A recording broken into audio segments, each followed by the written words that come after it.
Добрый вечер, уважаемые телезрители. В студии «Вечерний чай» Лянги Маргарита, журналист Радио России. Добрый вечер. Спасибо вам за то, что вы нашли время и посетили нашу уютную студию.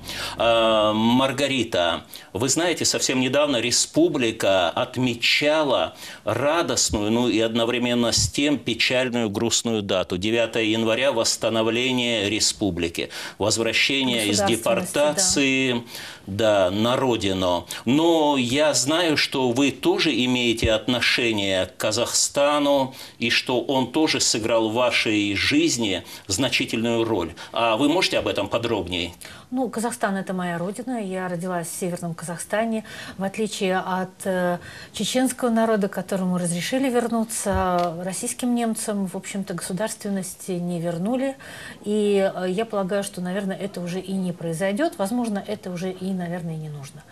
Есть разные мнения среди российских немцев, насколько это актуальная тема сегодня для народа. А, кстати, актуальная тема сегодня, начало третьего тысячелетия, восстановления немецкой государственности на территории Российской Федерации. Я боюсь, что уже нет, потому что достаточно хорошо интегрированные российские немцы, они живут дисперсно.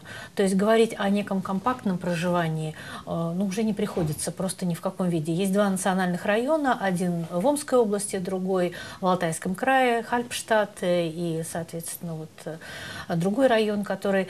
И там не такое большое население. И вот понять, ради чего сегодня всем все бросать, насиженные места, да, так сказать, уже такую налаженную давно жизнь и ехать куда-то, нужно понять, ради чего это и что там может быть. Я знаю, что представители старшего поколения российских немцев, они, конечно, все еще живут этой идеей. И они постоянно пытаются придумать какие-то варианты, где бы это могло быть. Один из последних вариантов, который я слышала, это пустующие земли в центральной России. Мы знаем, что там очень тяжелое положение, очень много заброшенных деревень, заброшенных земель. И вот одна из идей была именно сделать республику там, где ее никогда не было, просто собраться где-то и сделать это как экономический проект. Но я достаточно скептически к этому отношусь. Ну вот, как получилось, так, наверное, и получилось. Я считаю, что эта идея не лишена здравого смысла в том плане, что немецкое трудолюбие, наверное, эти необъятные пространства, может быть, которые пребывают в запустении сейчас по объективным причинам, они были бы освоены и освоены ого-го как? Ну, вы знаете, нет сомнения, что они были бы освоены. Вопрос в том, что должно сподвигнуть россиян немецкого происхождения, будем так говорить, да, так. Сегодня, опять же, бросить все в тех местах, где они уже тоже все хорошо освоили, и хорошо интегрированы, да, и поехать куда-то. Ради чего? Ради чего? Вот это большой вопрос. Пока на него, на мой взгляд, нет внятного ответа.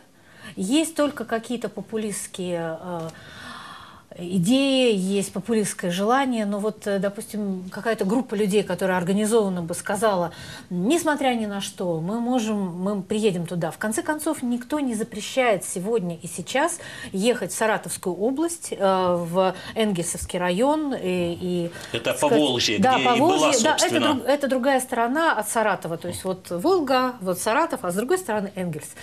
Да, собственно, вот никто не запрещает. И были люди, которые туда вернулись. Сейчас в Саратовской области 1500 российских немцев проживают. Вот те, кто хотели, они туда вернулись. Но я могу сказать, что все ведь не так просто. Это считается, что немцы российские – это только Республика Поволжье. На самом деле 6 групп российских немцев существует.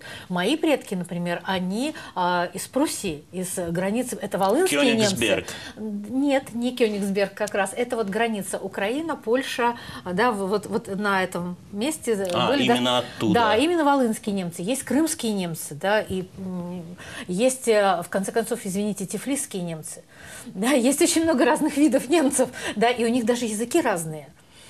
И сегодня говорить о том, что все 6 групп этих немцев должны, значит, почувствовать себя именно поволжскими немцами и ехать в Поволжье, опять возникает вопрос, почему?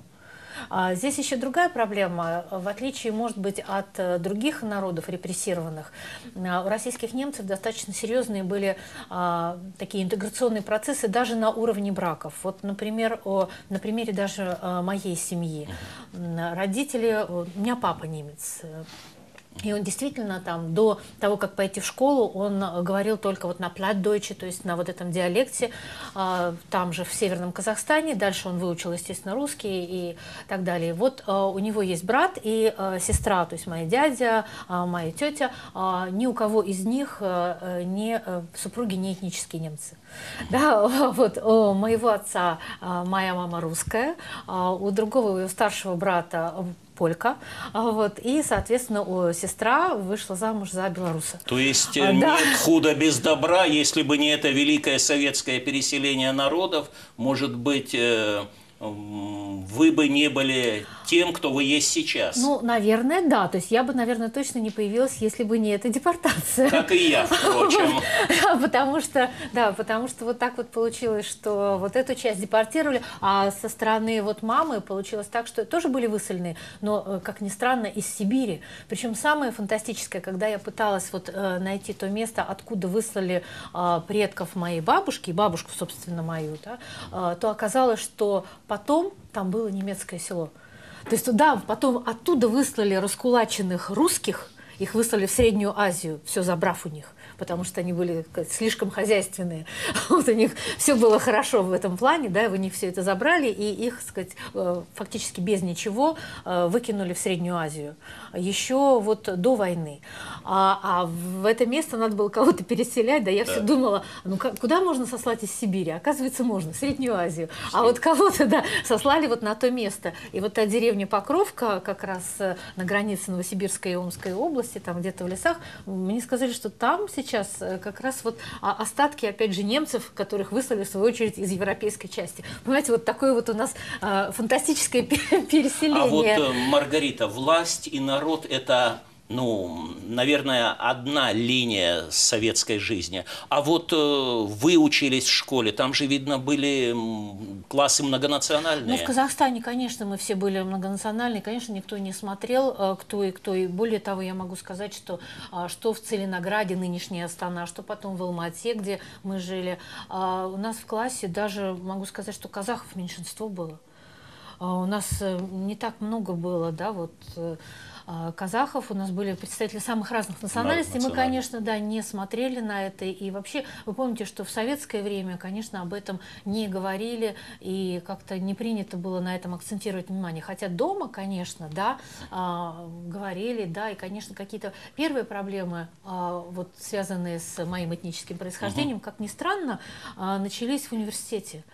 Потому что я поступила на факультет журналистики МГУ и предполагала, что там был обмен с Дрезденским университетом, и можно было, я, конечно, как-то, как одна из лучших студенток, с самым высшим баллом поступившая туда, значит, я претендовала на это.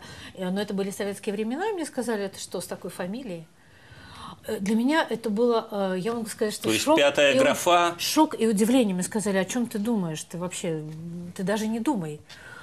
При этом комсомолка, активистка, отличница, да, и, сказать, с точки зрения профессионализма не было никаких вопросов ко мне, потому что я публиковалась, я из журналистской семьи, и папа и мама у меня журналисты, и я, собственно, как говорится, выросла в типографии, выросла в редакции, там.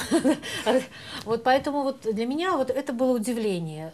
Ну, пожалуй, это был единственный случай, когда вот этничность, да, и этническое происхождение как-то повлияло на что-то в моей жизни.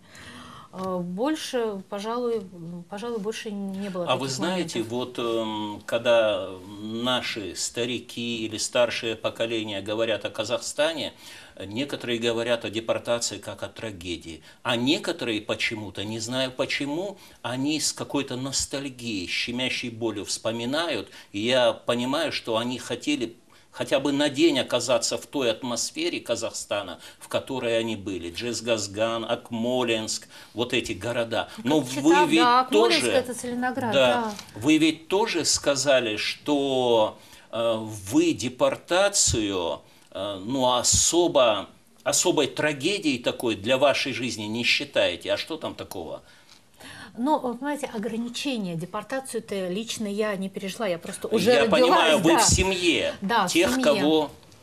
Да, конечно. Ну, вы знаете, в принципе, конечно, сегодня уже нельзя, мне кажется, об этом говорить, как о некой такой вот о некой трагедии, которая влияет на сегодняшний день. Мне кажется, что уже достаточно много времени прошло, чтобы своими усилиями можно было компенсировать вот эту часть.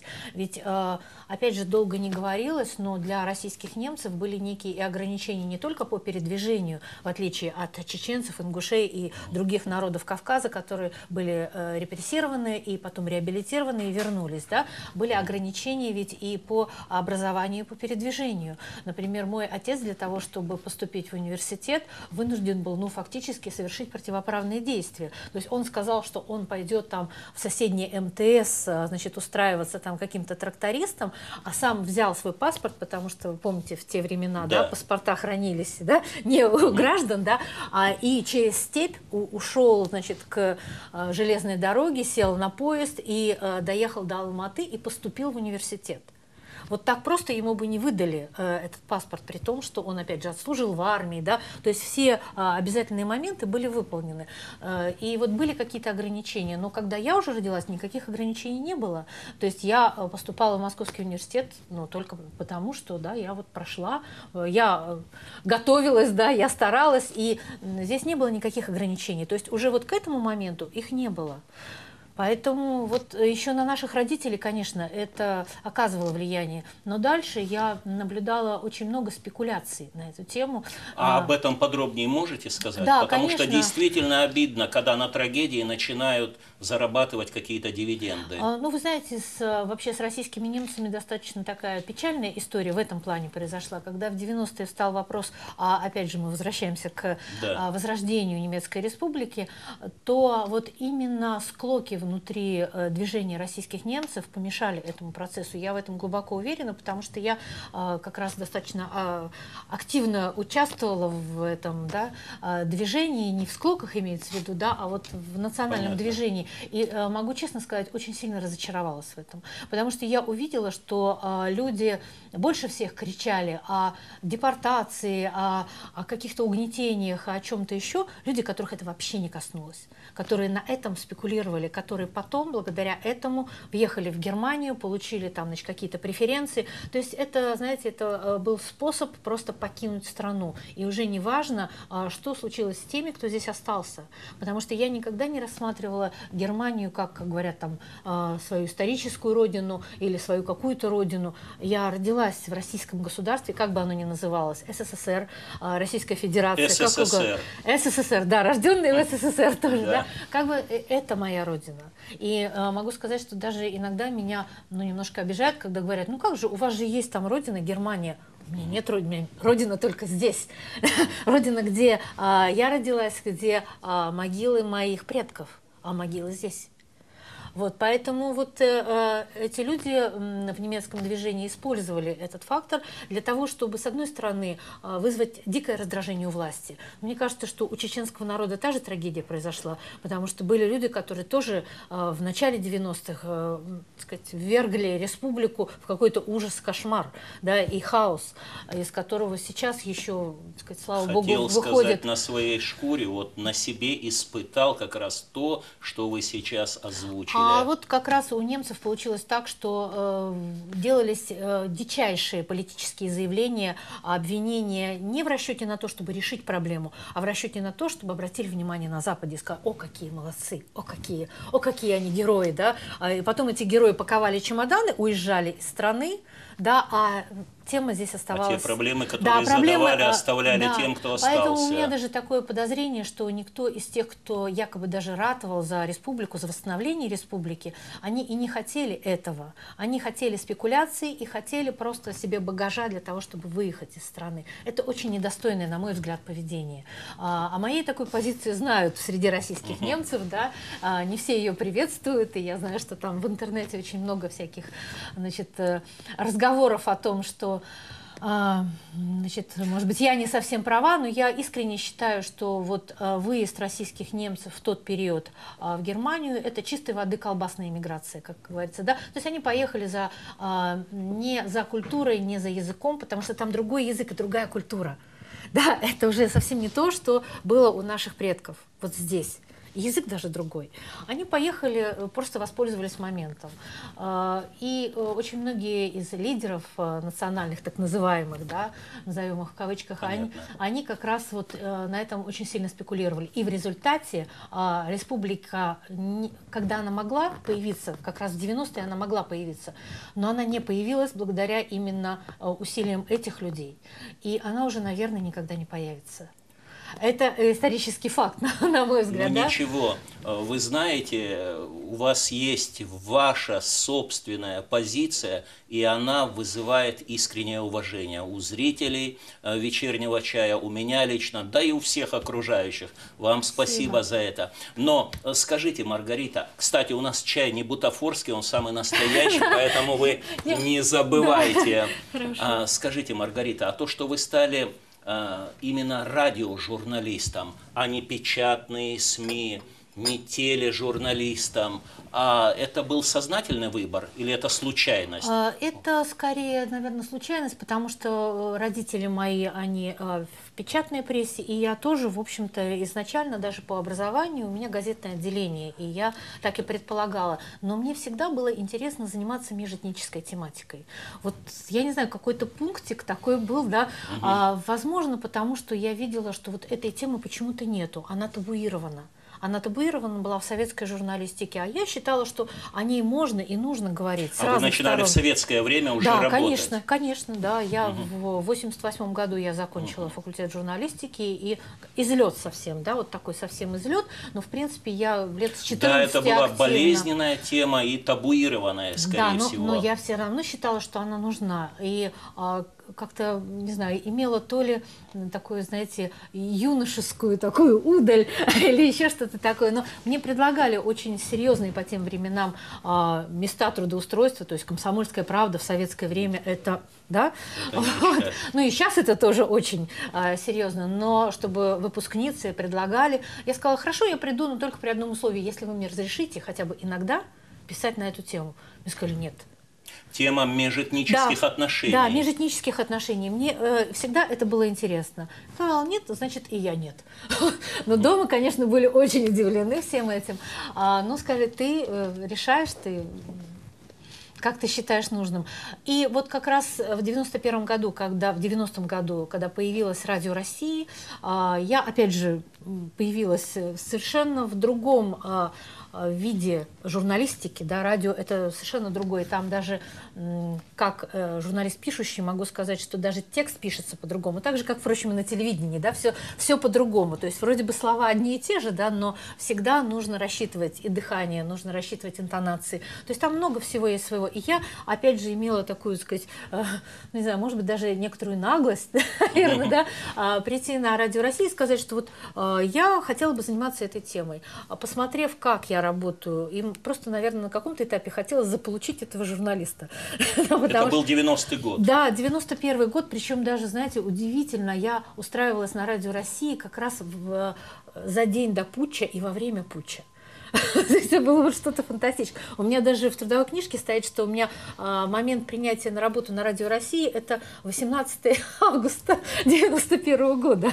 А 19, 20 и 21 это развал нашей с вами Родины. Да, да. И мне сказали, хорошо, почему бы нет? Ну, тогда нужно понимать, что это сегодня Радио России, это первая кнопка, это государственное главное радио и так далее. Тогда я приходила устраиваться на работу в оппозиционную радиостанцию, у которой не было даже помещения, у которой вообще существовала на птичьих правах и не было даже своей частоты. То есть и уходила, опять же, из очень хорошего теплого места. работала в очень серьезном журнале «Прокуратура СССР», где было, знаете, вот весь набор, который можно только быть. Отдельный кабинет в центре Москвы, все пайки, зарплаты и все остальное, да, вот все это было. Но это как-то, знаете, совсем не грело душу. А вот мне тогда хотелось, чтобы... Но это же была работа на Радио России в 91 году в августе. Это было сопряжено с риском, собственно, для здоровья, для жизни. Да, да. Ну вот как-то так получилось, что я, как бы придя туда, и мне пришлось осваивать новый вид журналистики. Но я на это пошла именно потому, что там сказали: да, мы разрешим тебе, и ты будешь заниматься комментированием только межэтнической ситуации. Ты будешь рассказывать о межэтнической жизни нашей большой страны.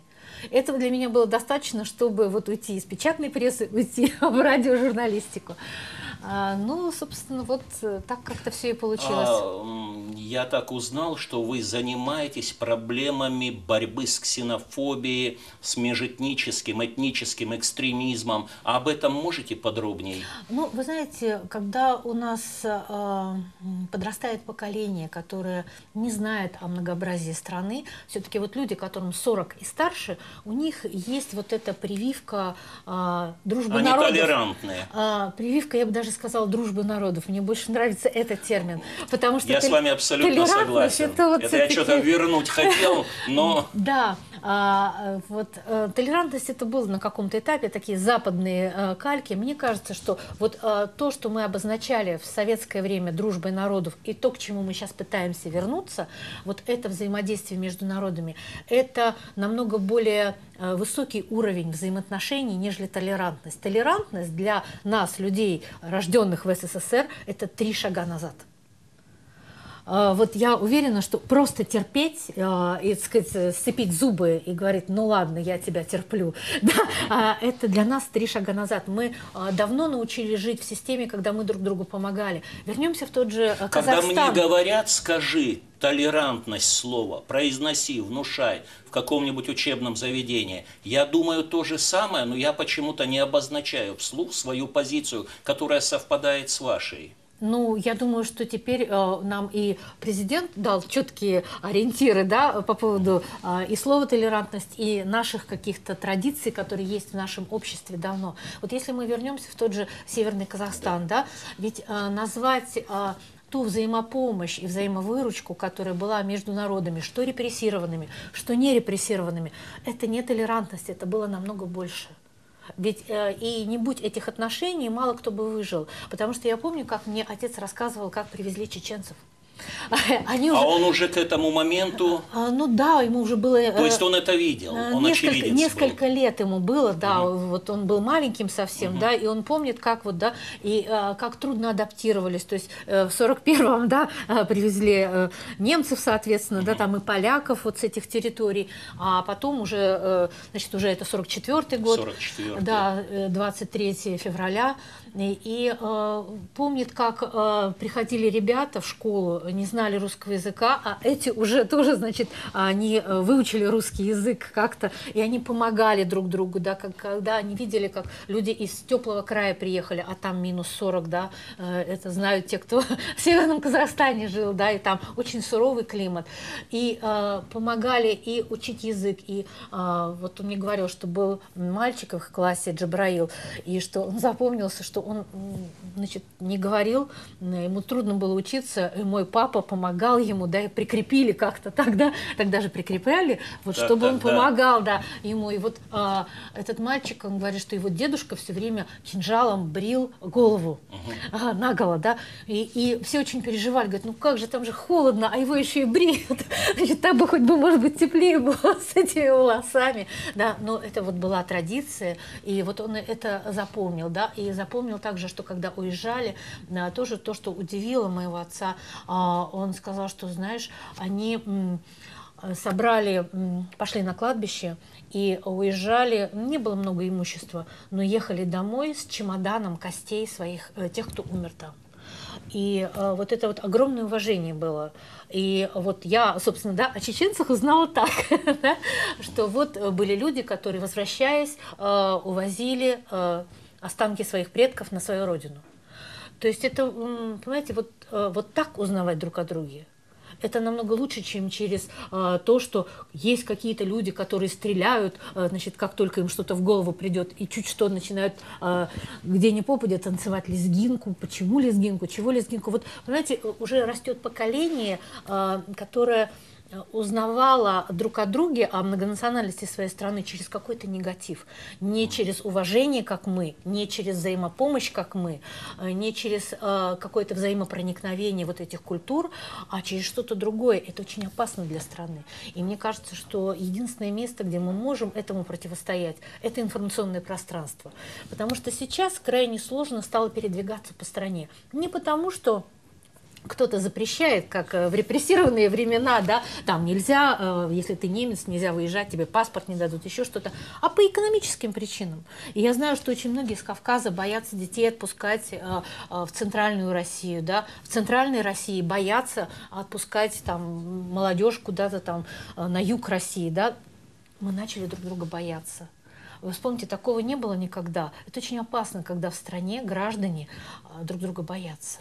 Вы знаете, вот в основах государственной политики по культуре, озвучивая этот документ, президент страны сказал, что культура, просвещение, воспитание – это, пожалуй, главный фактор покоя, стабильности и суверенитета России. Знание, наверное, да. Он имел как раз в виду вот то, что вы сейчас говорите, узнавать друг друга. И в этом плане, Маргарита, а вот вы привезли выставку в республику. Да, это выставка «Дети России», она называется. На самом деле это дети действительно России, разных национальностей в национальных костюмах. Потому что вот у нас во многих регионах как-то эта традиция уходит, да, уже ну, как-то стесняются или даже не принято иметь свою национальную одежду. Мы все как-то вот в каком-то непонятном, в китайском ширпотребе или в европейском платье, да, но ведь традиционный костюм, он много чего в себе несет. Он формировался веками, и в нем зашифрованы какие-то очень важные вещи. Знаки, символы. Да, знаки, символы. И вы знаете, даже вот в Великом Устюге, когда я говорила с женщиной, которая помогала тоже возрождать русский традиционный костюм, и она говорит, вы знаете, вот девочки сначала стеснялись сарафаны русские надевать, а, знаете, на русском севере богатейшие костюмы. Там каждая крестьянка имела, извините, сарафаны из китайского шелка с жемчугами подбитые, парчевые какие-то вещи. Мы опять этого не знаем. У нас ощущение, что все были бедные, несчастные, забитые, да, а когда начинаешь вот факты доставать какие-то из истории, оказывается, что на севере русские вот архангельгородцы и устюжане, они были хорошими воинами и хорошими торговцами. И у них, так сказать, женщины были роскошно одеты. И крестьянки были так одеты, как сейчас, я не знаю, там, когда смотришь на этот свадебный наряд крестьянки, ты не понимаешь, то ли это царевна, то ли это кто.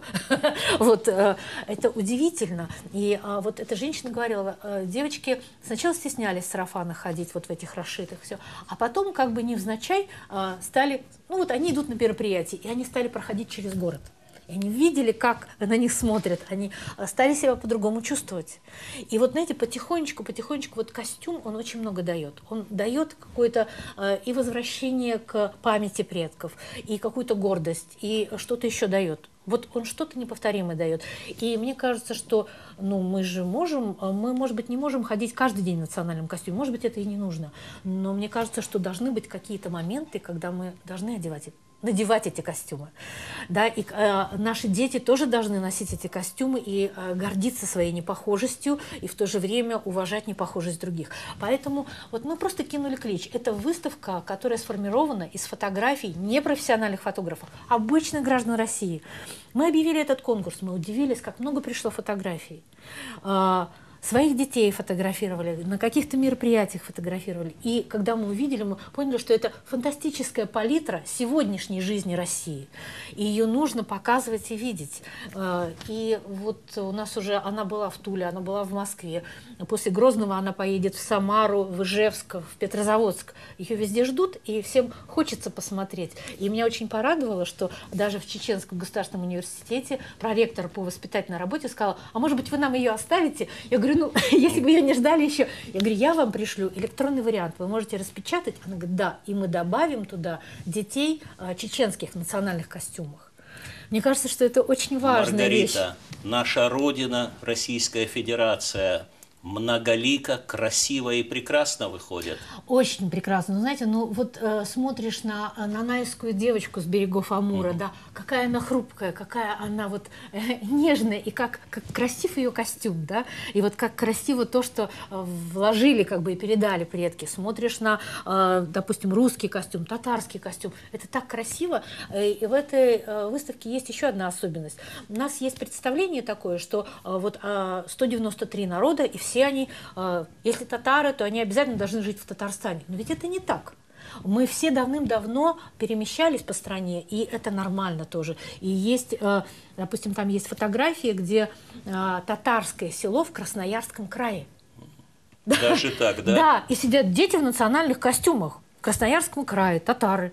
Ну да, это нормально. То есть вот, опять же, некоторые стереотипы тоже как бы невзначай, но эта выставка, она как бы меняет. И потом, вы знаете, я заметила, что, к сожалению, вот взрослые вот от этой ожесточенности сейчас, от такой подозрительности, они плохо реагируют, когда взрослые надевают национальный костюм. Что это он хочет сказать. Но нет такой реакции, когда мы видим детей. Каждый нормальный взрослый, видя ребенка, у него нормальная реакция, да?